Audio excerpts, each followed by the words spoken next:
Welcome to the Get Back, music work talk in Central Texas, Fridays at 1 p.m.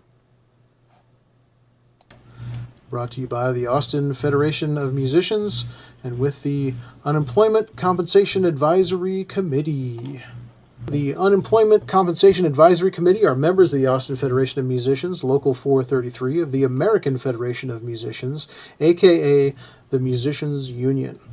Some of us work as contractor 1099 workers, and others work as employee W-2 workers in various aspects of the music industry.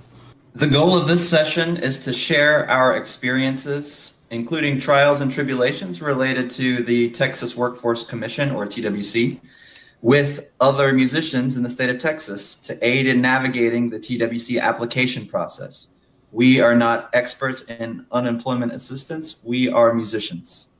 The information contained herein does not constitute either legal advice or an official pronouncement or a position of the Austin Federation of Musicians, but rather is only the personal opinions of the panelists. The panelists do not give legal advice or make official rulings on agency matters, should not be cited as authorities in any matter before the agency or when dealing with agency staff about a case, and must minimize their involvement with administrative processes. They also do not give legal advice on any other matter, and any information they should give should not be used as a basis for taking any employment-related action. Before taking any employment action that could adversely affect an employee, or before using any sample form or policy you may obtain from this group, you should consult a licensed private sector employment law attorney of your choice. All right, welcome back. This is the Get Back for August 6th, 2021. We've got Mark and Russell joining me today. Hello, fellas. I'm Aaron. Hello.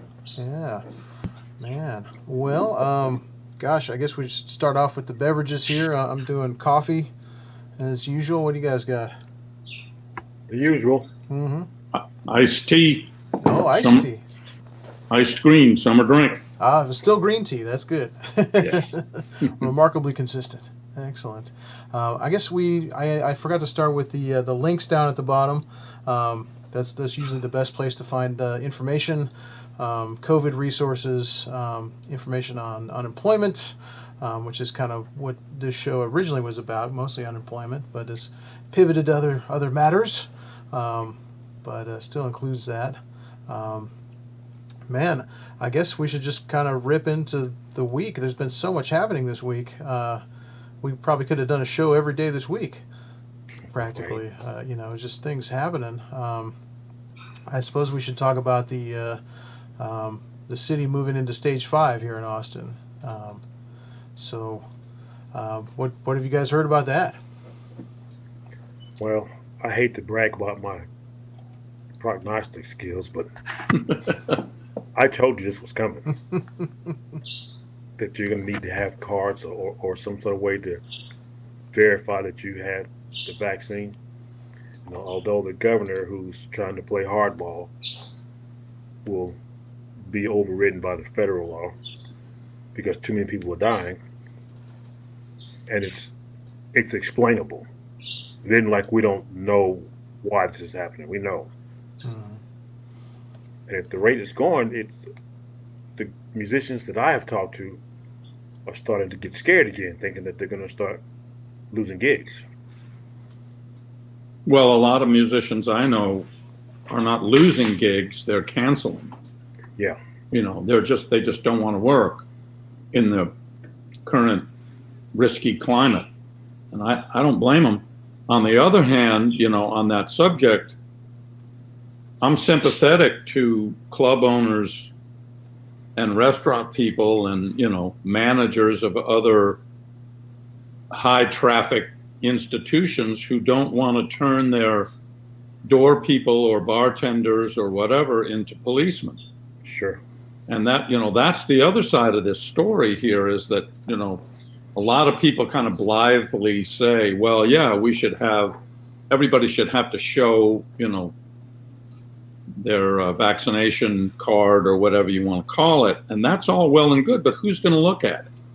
Who's going to enforce it? Yeah. Yeah. Yeah. Yeah. And that's a tricky situation. I mean, nobody wants people to get sick. Mm-hmm. Club owners don't want people to get sick. Restaurant operators don't want people to get sick, but I'm not sure that we've reached a clear consensus on how we go forward from that. And to your point, Mark, I've heard many horror stories of wait staff being abused or beaten because they just kind of broached the subject. Do you have, are you guys Yeah. heard it? Or, Yeah. and people just become just Angry. outraged. Angry. Yeah. Yeah. And Well- remember, everybody can carry a gun here. It's that goes into effect in September, I think, right? The Hmm. the permitless open carry. Oh man, yeah, that's a whole other dimension. But of course, we've experienced this already with in the first what would we call it? The first surge, or the first two surges. Really, the clubs weren't really open, but the grocery stores were. Remember, and Right. they were enforcing at first. Yeah. But then at some point they said we're not going to enforce anymore because we're putting our employees in too much danger, because those employees were getting abused and spit on and beaten and all kinds of things, just in grocery stores. Can you imagine? I mean, so yeah, without some kind of clear public directive from the actual government, I'm not sure what. Yeah, I'm not sure how much we can do about that.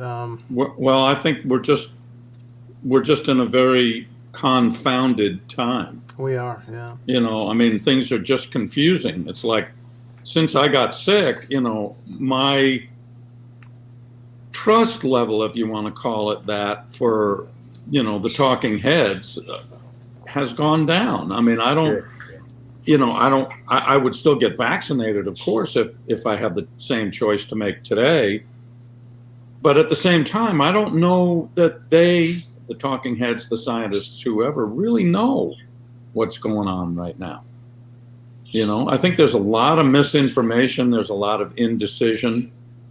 And, so it makes it really hard for musicians and the people that they work with and for to make decisions about this. It's really hard. I mean, it's like the Twilight Zone. Yeah. I feel pretty immune, or I guess not so at risk because I had it, but I don't know how long that's going to go on for, and so I go into these, clubs when I play, and I see, lots and lots of people in the clubs, and they're younger and sometimes they're older, and most of them aren't wearing masks, and probably 40, 50, 60% of them aren't vaccinated. So what are you supposed to think? Yeah, it's difficult. Yeah. One, we always, the entertainment industry is always kind of known that we would be the last ones to really fully come back, and every time there's a surge like this, it pushes that date back. Because our business isn't going to come back until everybody's comfortable Right. coming out Right. just for fun. Not because they need to. Right. And yeah. Yep. Well, so that's we try to keep a positive spin, as positive a spin as we can, but yeah. And the irony, of course, about what you were just saying, Mark, is that we're the talking heads on this this program. But Yeah. Well, I mean, I don't have anything definite to say to anybody except be careful. Be careful. That's the only thing I can think of to say to people. Yeah. I haven't mined any special information source that other people can't access, for sure. I don't know. Right. Yeah. Well, I mean, they do know a couple of things, right? I mean, they do know some basic things. I mean, they know that the masks do work, and they know that distancing does work, for reducing the risk, and they know this vaccines reduce the risk of you getting it and getting deathly Mhm. ill. Absolutely. They know that. So I mean, that part's not wishy-washy, but yeah, the other details of whether we need to wear a mask if we're vaccinated, that whole thing is still, the guidance on that is still a little wishy-washy, I guess, I suppose. But I think we have to go back to masking indoors now, whenever we can. And of course, Mark, you play a wind instrument, so you can't while you're playing. And, yeah. Possible, yeah. Yeah. Right. I know it. So, and of course, I mean, when you sing, it's, I mean, I have sung through a mask before, background vocals, but Yeah. it's not so great, right? It's like, you want fries in there? Yeah, yeah. Chirking. Yeah, that's right. Oh man, so just a little bit. But anyway, yeah. So, geez. Well, what other things? So we've been at the threshold as far as numbers in Austin and Travis County since at least last Friday. I think they made the announcement, but we didn't actually go into stage 5 until yesterday. Is that right? Was it yesterday or was it Wednesday? I thought it was Wednesday, but I could be wrong. Yeah. Yeah, it was. Yeah, it was. Well, later. Either way. Well, I think the way they had the numbers. Yeah. But they were going to wait to do it. That's right. Yeah. Yeah. And so yeah, and I think they were just kind of trying to figure out what it would mean when they went to stage 5, and trying to figure out, how to not be in conflict with the governor's orders and the state rules, which seem to be pretty restrictive. So. Yeah, I talked to clubs that are, club owners that are concerned if they do one of these, mask or vaccine mandates that will preclude them from receiving any aid money from the government at all, the way that the state law is written, but it's kind of vague, and so there's a lot of lawyers looking at that right now on behalf of the clubs, and yeah. It's wild. And of course, musicians are small businesses too, and we have received money from the government, including unemployment assistance, including paycheck protection program loans, including economic injury disaster loans and all those things, and the advances and things. So it's really unclear as to how we can do it. From what I understand, that the city press conferences have kind of focused on, them just asking all the business owners which includes musicians, because we're all little businesses ourselves, but just asking everyone to encourage vaccinations and masks, just be as positive about those things as possible, which most of us have been doing the whole time, I think present company included, yeah, it's wild. So, what other news have we got? We've got our PROACT presentation, our ongoing PROACT presentation with Russell. What other news items have you guys seen this week? Well, they waited to the last minute to put the halt on that eviction moratorium. Yeah, that's right. They were all set to start throwing people out. Mm-hmm. And they had started already in some states, right? We heard, I think, from Alabama, they were really campaigning to get it going, get the eviction started again, and which is. But isn't that not federal? I mean, in other words, it's not everywhere, right? Well, they're from if I understood it correctly, the federal government is trying to get the CDC to say that you need to stop this and stop taking people out, because the last time the CDC got sued about that, saying you don't have the authority to do it, they lost.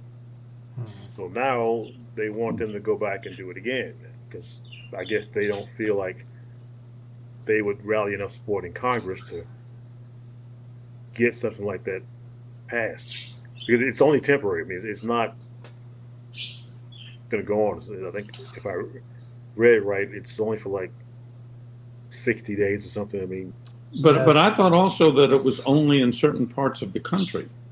That could be true. Yeah, I'm not sure, but yeah. I don't think it was everywhere. I don't think it was for everyone in every city and every state. Oh yeah. I think you're right, Mark. It's like tied to like counties that have a certain level of transmission risk or something. Right? Yeah. Which 80% of the counties or something do have that. Yeah, but still, it's not.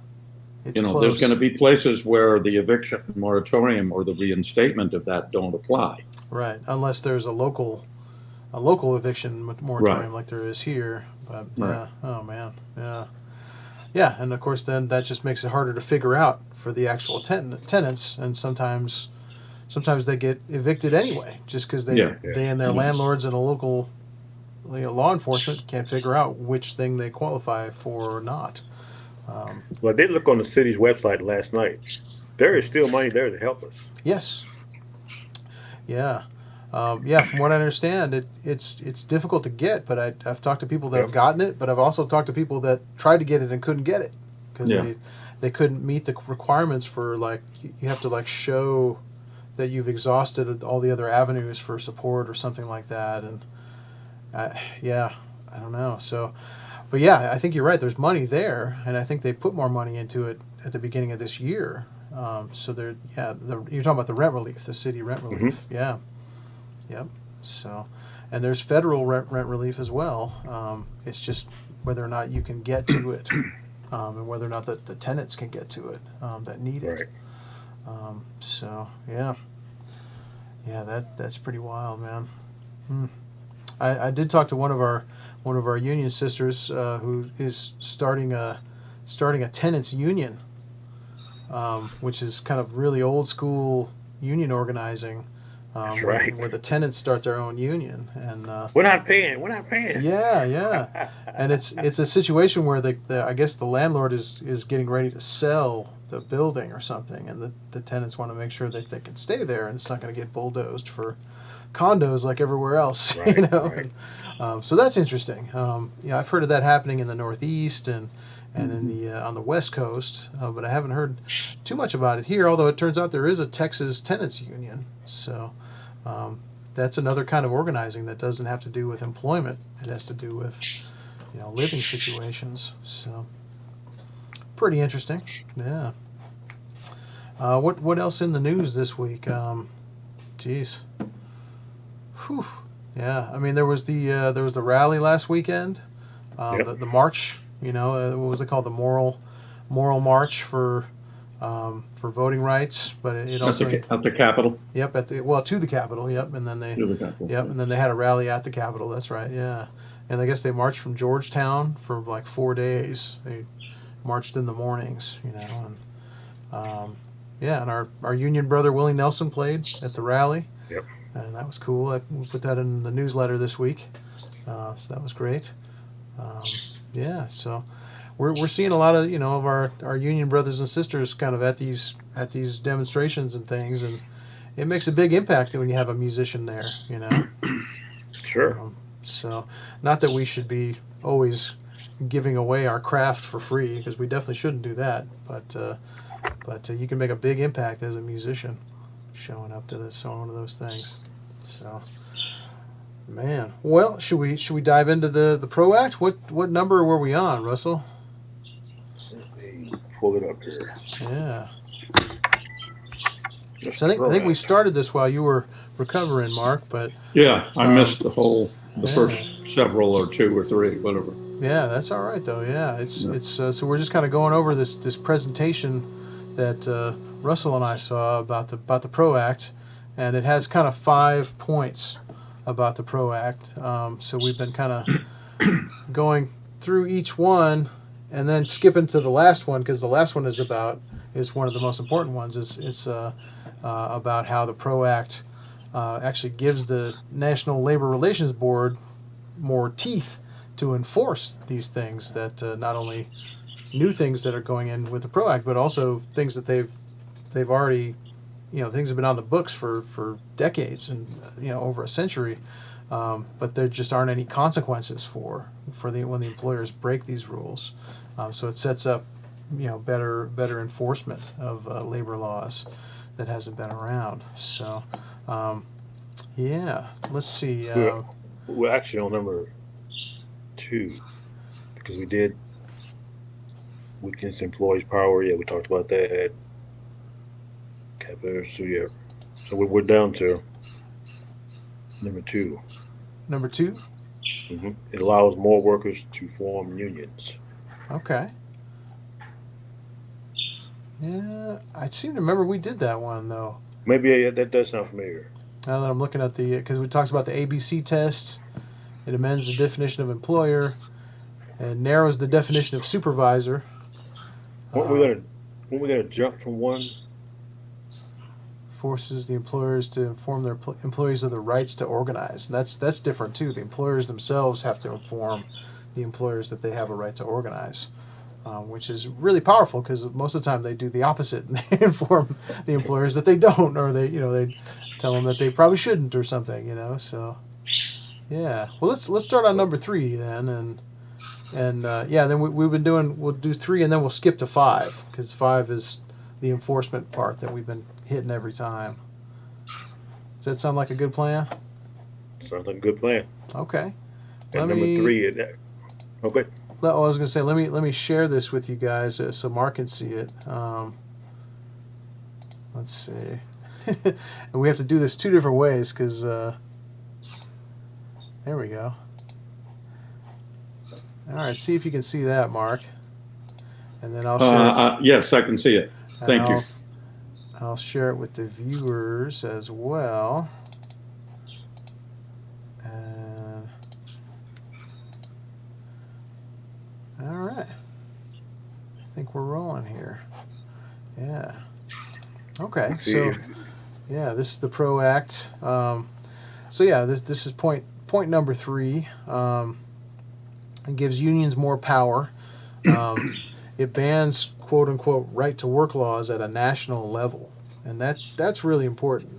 Those laws have really weakened unions in a lot of ways. Those are the laws that it's part of these these kind of big lie type Sure. I think if that one falls, I think that's 80 to 90% of our problem gone. It would be really helpful, man. That's what it allows workers to work on a union contract without being a member of that union, without supporting the negotiations that actually created that contract and created that work and those working conditions. And they call it right to work because it's like no one can stop you from working, but it's really a lie because it's weakening the power of the union to negotiate that contract to begin with. So it's destroying the work that you're doing while you're doing it. So is it clear that is overriding states? Yeah. So I mean, Texas, which has always been a right to work state, is now no longer a right to work state. That's right. If this passes. Yeah, if this passes. If it passes, right. Right. Yeah. So it's really a big change, and that's going to be a huge project for all of us in unions to educate our brothers and sisters about what that will mean, and why those changes happen, and they're not going to happen fast. They'll happen slow, like they always do. But yeah, it'll be really incumbent on all of us to help our brothers and sisters understand, because we've been miseducated for generations, for like 3 generations now about unions all over the country. So you hate to say that, but we've really been tricked into being indentured servants. Yeah, absolutely. Yeah, the loss of worker power over the last 7 or 8 decades has been incredible. Yeah, we're so much less powerful now, and we need to get that back. So that's a lot of what this PRO Act is about. So. Yeah, the next point is allows intermittent slowdown and partial strikes. So that just allows, kind of varied levels of strikes before you go for the big strike where everybody goes out. And that's good because it allows for more. What do we want to say? Like more gradual steps before. Before the big thing. I mean, the big thing is always the strike. It's always for workers. That's the most powerful thing we can do, and the most powerful thing the employer can do is a lockout. Same kind of thing. There's a quick story about this. My grandfather worked for Wagner Electricals, and he's all union. And they would say you need to be at such and such a place by 5, and they would get there around 6.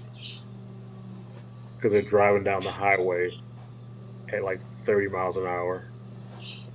This is just a whole caravan of them, just barely moving.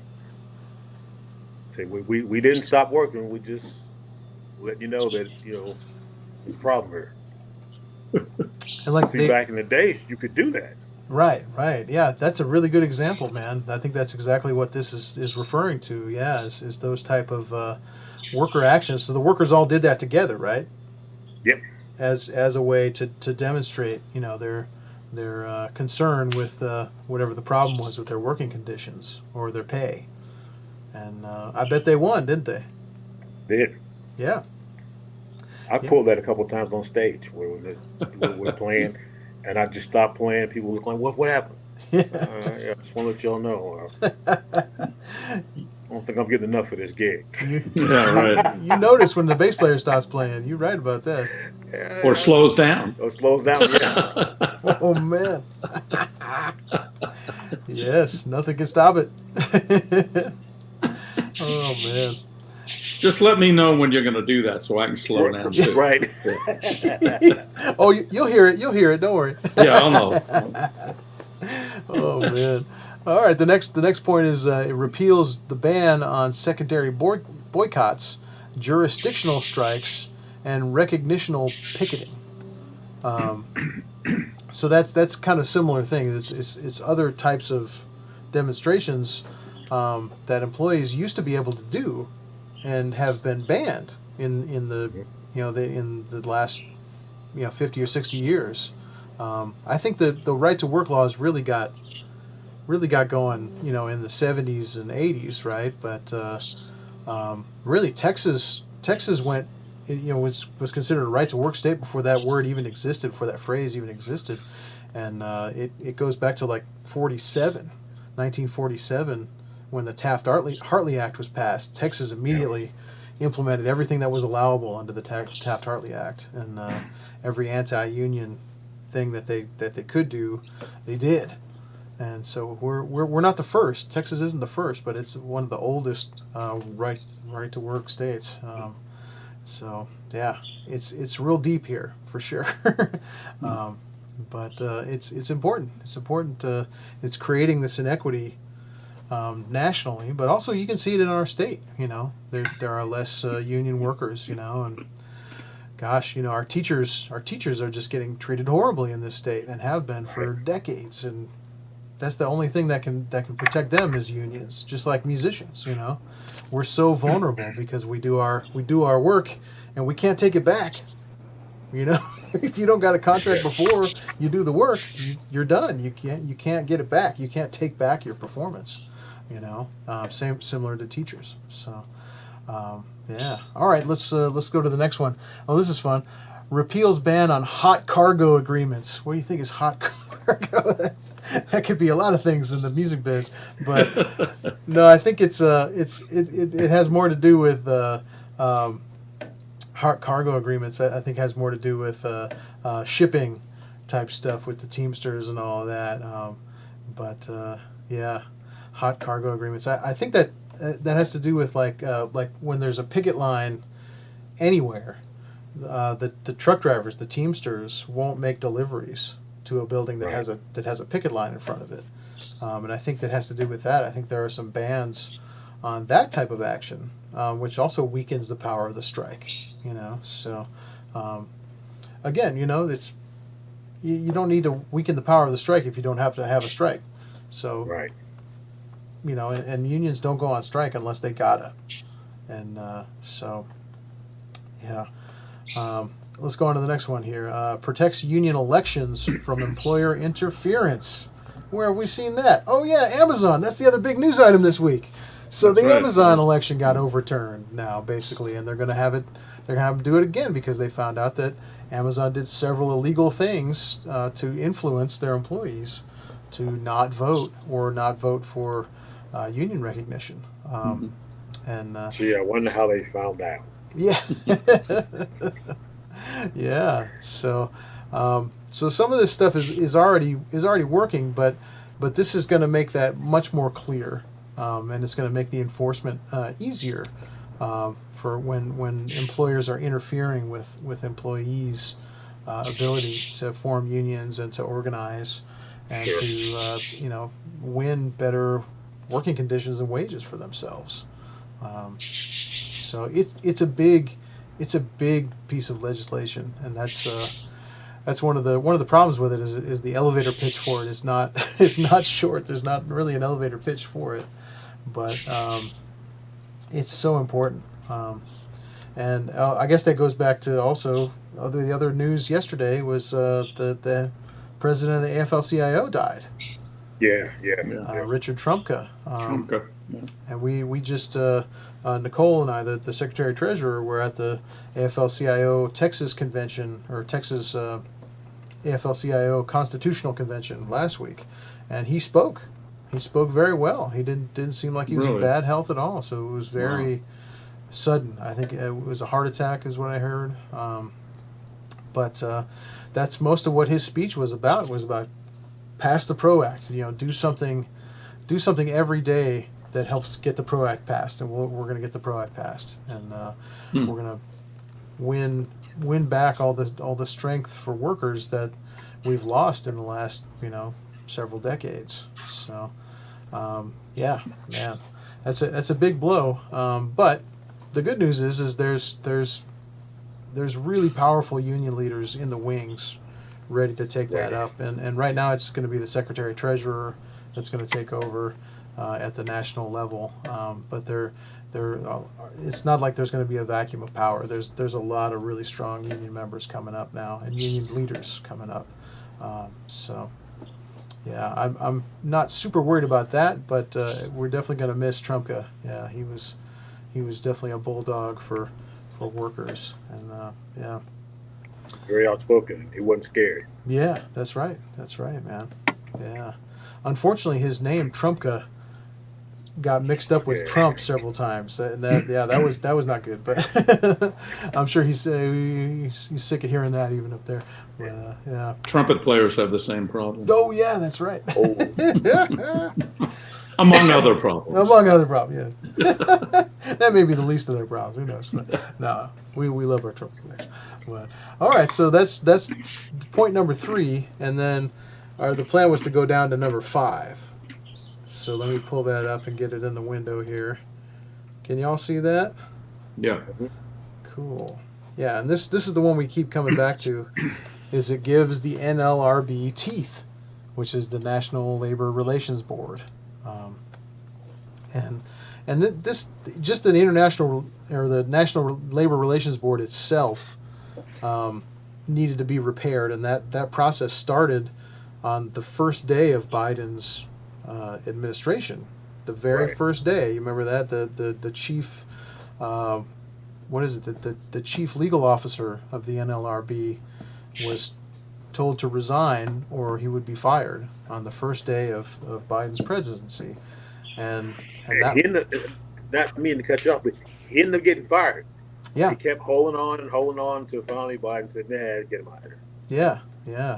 And I don't even want to speak his name, but he's a very famous guy, and he's the guy in 1982 that broke the air traffic controller strike with Reagan. It's the same guy who defeated this national strike. He was the legal officer for the National Labor Relations Board. So this guy who's working against working people was the chief legal officer for the board that's supposed to protect working people. So that kind of tells you, that's another example of how wrong this has all gone in the last few decades.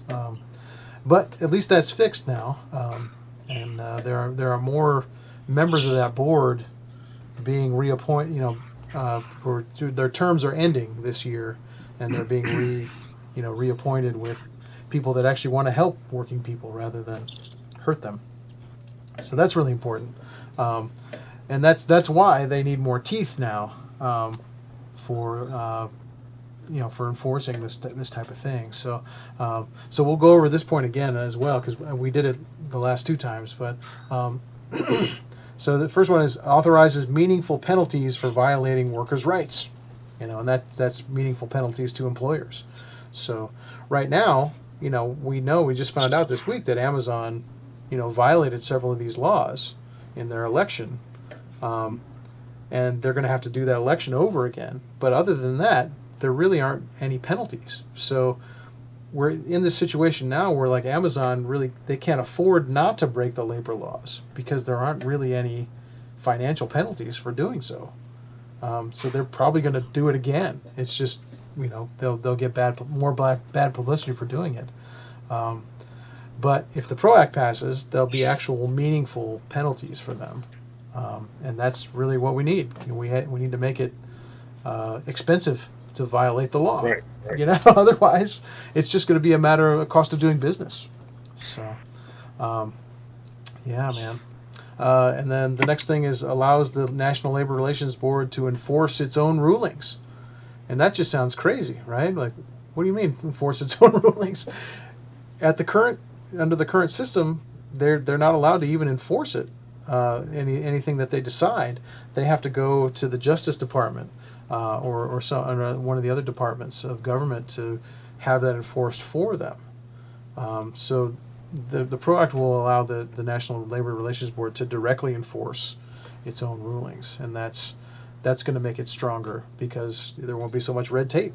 I mean, can you imagine if they decide something and then they have to like send a memo to another branch of government, and then that branch of government has to decide to do it, and then and it's sitting in somebody's queue for the next 2 years. Yeah. And meanwhile, the employer is just laughing and getting away with it, and the workers that have been injured in all this, have been displaced already. They've already found better jobs, or they've moved or something. Yeah. And then the last thing is it repeals the Taft-Hartley Act's ban on the NLRB hiring economists.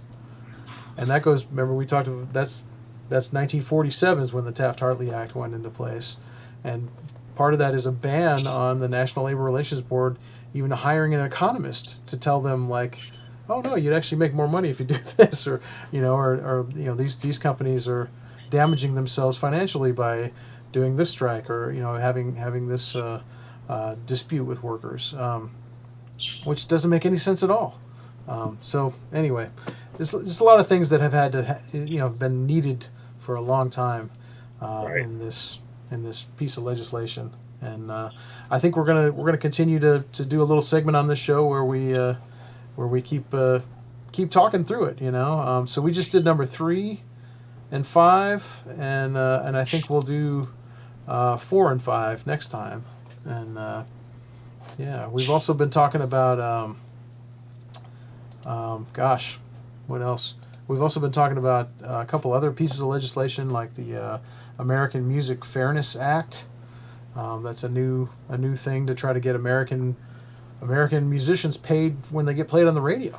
Because right now we're not paid when we get played on terrestrial radio. That was always assumed to drive record sales, physical record sales. So, but that obviously is not true anymore.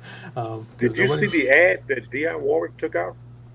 Oh no, I didn't. Yeah, did you see it? Yeah, it says if you're gonna play my music, pay me. And where was that? Was that in Variety magazine or something? Or? It was on Facebook, it was on Instagram, and another one. But on the top it says sponsors. So that means somebody's paying for this. Yeah. Yes. Yeah. Yeah. She talks about how she was working on this with Frank Sinatra in the 60s and the 50s. So it's not a new issue. Right. And when our music gets played in other countries, we get paid for it. But sometimes those countries don't send us the money because they say, oh, well, your country doesn't pay you for it, so we're not going to pay you. Well, it's the same with movies. Right? Exactly. Right, yes. Yeah. So, it's just a lot of these inequities, and that's a great example of why we need more power as workers in this country, we as musicians, and the PRO Act is going to help that as well. So it's all connected together. We've lost a lot of power, but we're getting it back, and we've got a whole new generation of musicians that's jumping on the organizing and the union train, and propping this back up and putting energy back into it, and it's great to see that. So, yeah. Well, right on, brother. So, what anything else we need to discuss before we sign off?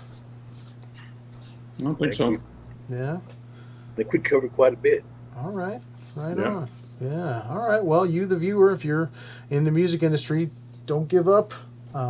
We can get through this together by sharing information. Make sure you have a mask. Bring your mask with you, and get vaccinated. That's how we're going to get back to everybody coming out to our shows. Again, is when everybody's comfortable. But it won't happen until after everyone's comfortable, not during, really. So it's great that we can find some work now, and you can be safe about how you do it, especially if it's outdoors.